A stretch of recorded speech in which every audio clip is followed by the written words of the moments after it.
Cá vàng tung tăng, đuôi cong như cây chổi quét, bơi ngang rồi bơi dọc, đụng vách lại quay đầu. Mắt tròn ngơ ngác, thấy ai cũng vẫy đuôi chào. Cá reo em đây, bơi hoài mà chưa thấy mệt nào. Cá vàng tung tăng, đuôi cong như cây chổi quét, bơi ngang rồi bơi dọc, đụng vách lại quay đầu. Mắt tròn ngơ ngác, thấy ai cũng vẫy đuôi chào. Cá reo em đây, bơi hoài mà chưa thấy mệt nào.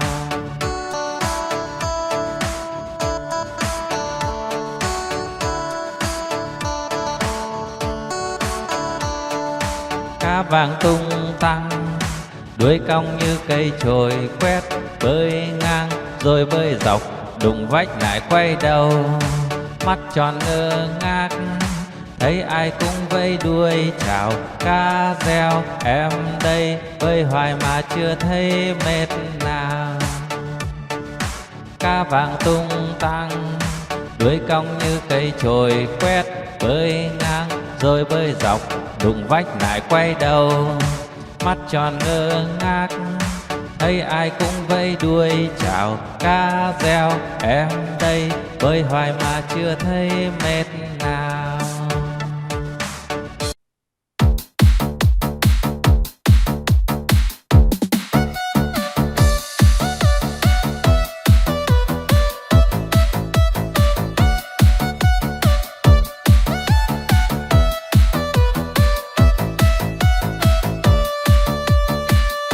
No lòng phỉ dạ là con cá cơm, không ướp mà thơm là con cá ngát. Liệng bay thoăn thoắt là con cá chim, hột cẳng chết chìm là con cá đuối. Nhiều năm nhiều tuổi là cá bạc đầu, đủ chữ đủ câu là con cá đối. Mai nở tàn tối là con cá hoa, trắng muốt làn da là cá út thịt.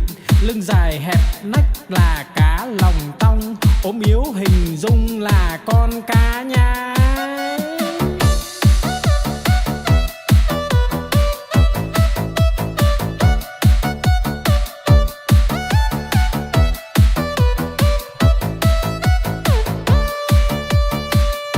No lòng phỉ dạ là con cá cơm, không ướp mà thơm là con cá ngát.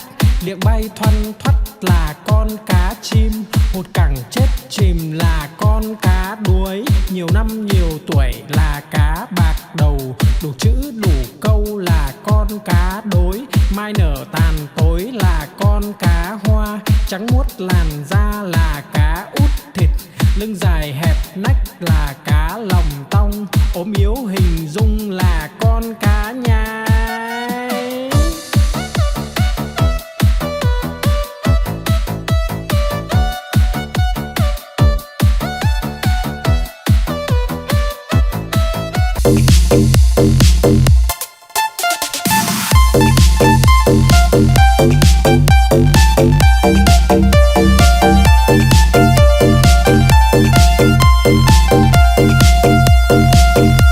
Đi cầu đi quán, đi bán lợn con, đi mua cái xong đem về đun nấu.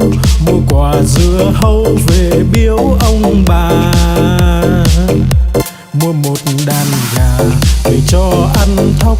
Mua lược chải tóc, mua cặp gội đầu, đi mau về mau kẻo trời sắp tối.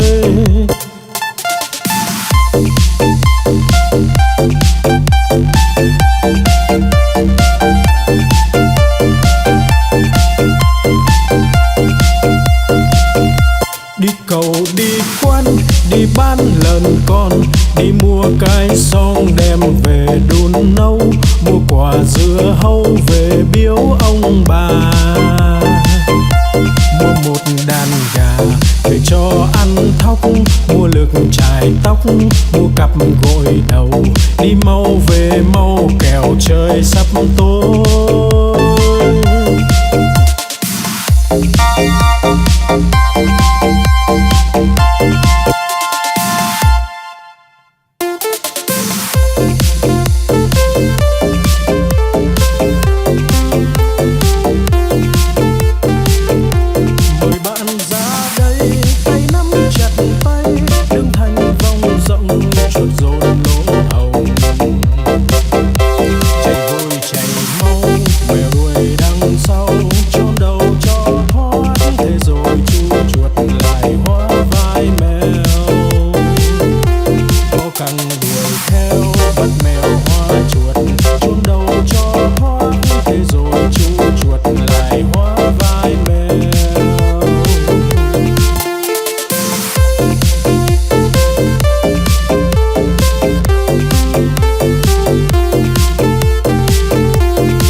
Bướm bay bướm lượn, bướm đậu nhành hoa, khoe đôi cánh đẹp rực rỡ muôn màu. Bướm bay bướm lượn, bướm đón mùa xuân, vàng xanh đỏ tím. Bướm bay dợp trời.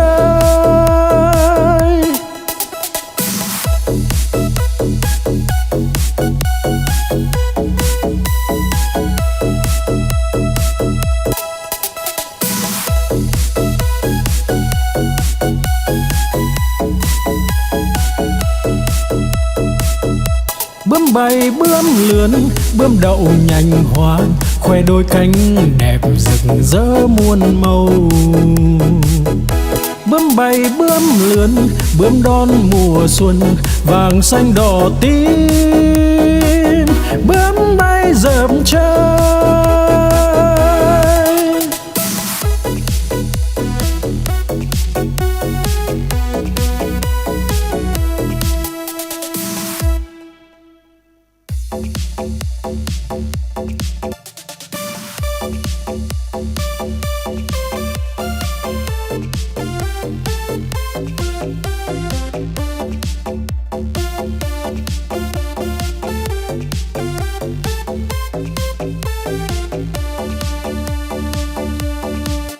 Con cua mà có hai càng, đầu tai không có bò ngang cả đời. Con cá mà có cái đuôi, hai vây ve vầy nó bơi rất tài. Con rùa mà có cái mai, cái cổ thụt ngắn thụt dài vào da. Con voi mà có hai ngà, cái vòi nó cuốn đồ nhà đồ cây. Con chim mà có cánh bay, bay cùng Nam Bắc Đông Tây tỏ tường.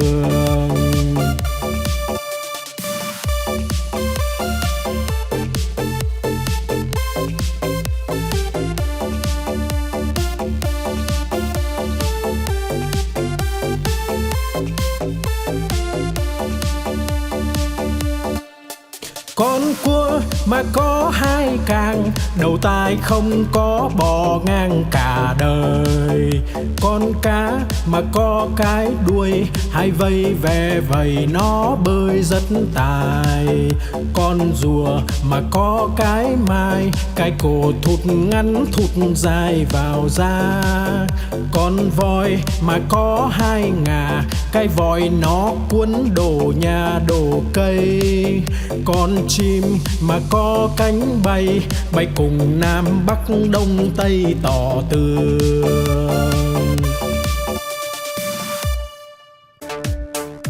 Con mèo mà trèo cây cao, hỏi thăm chú chuột đi đâu vắng nhà. Chú chuột đi chợ đường xa, mua mắm mua muối dỗ cha chú mèo. Con mèo mà trèo cây cao, hỏi thăm chú chuột đi đâu vắng nhà. Chú chuột đi chợ đường xa, mua mắm mua muối dỗ cha chú mèo.